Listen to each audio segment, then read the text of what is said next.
اعوذ باللہ من الشیطان الرجیم بسم اللہ الرحمن الرحیم۔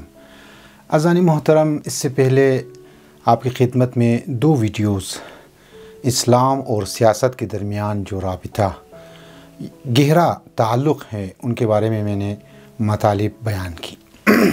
آج چاہتا ہوں کہ تیسرا حصہ سیاست قرآن مجید کی نظر میں مختلف آیات کو آپ کی خدمت میں پیش کروں۔ البتہ یہ آیات مختلف اقساط پر مشتمل ہے کہ انشاءاللہ اگلی ویڈیوز میں بھی ان آیات کی طرف میں اشارہ کروں گا۔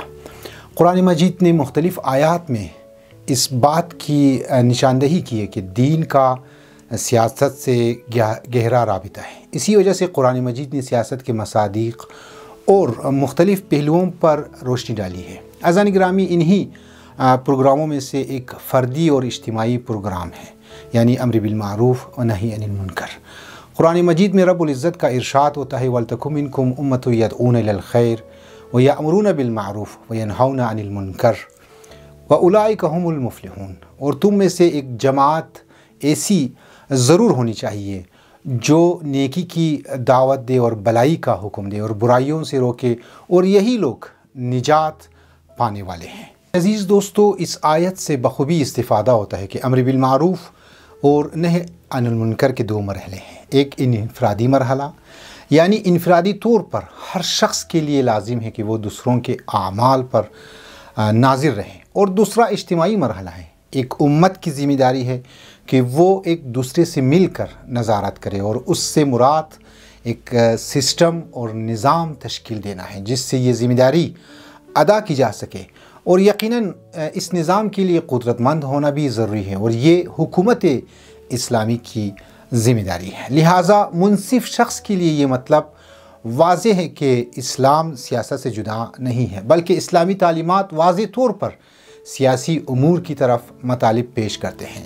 اس کے علاوہ یہ نقطہ بھی قابل ذکر ہے کہ غاصب حکومتوں کے خلاف قیام کرنا بھی عملی امر بالمعروف و نہی عن المنکر کے مصادیق میں سے ایک ہے۔ میرے عزیز دوستو، اس طرح کی اور بہت سی آیات قرآن مجید میں موجود ہیں کہ جو اسلام کی اجتماعی و سیاسی خدوخال کی طرف اشارہ کرتی ہیں۔ عزیزان گرامی، انشاءاللہ مزید آیات قرآن کو آپ عزیزان کی خدمت میں پیش کروں گا۔ لہٰذا سیکولر افراد جو سیکولرزم کی تعریف پیش کرتے ہیں کہ مذہب اور خدا اگر ہے تو انفرادی زندگی تک اس سے آگے جانے کی اجازت نہیں، ایک واضح مغالطہ ہے یا اس میں خود غرضی پوشیدہ ہے۔ ہم اسی اسلام اور سیاست کے عنوان سے سیکولرزم کے بارے میں بھی مطالب پیش کرتے رہیں گے۔ امید کی جاتی ہے کہ ان موضوعات کو سنجیدگی کے ساتھ آپ سنیں گے اور ویڈیو کو شیئر بھی کریں گے تاکہ آپ کے دوست اور فیملیز بھی ان مسائل سے آگاہ ہو جائے۔ در حقیقت ایک مذہبی فرد کے لیے ان موضوعات کو سمجھنے اور دینی اصول سے آگاہی از حد ضروری ہے۔ خدا ہم سب کو دین اسلام کو صحیح معنوں میں سمجھنے کی توفیق عنایت فرمائے۔ والسلام علیکم ورحمۃ اللہ وبرکاتہ۔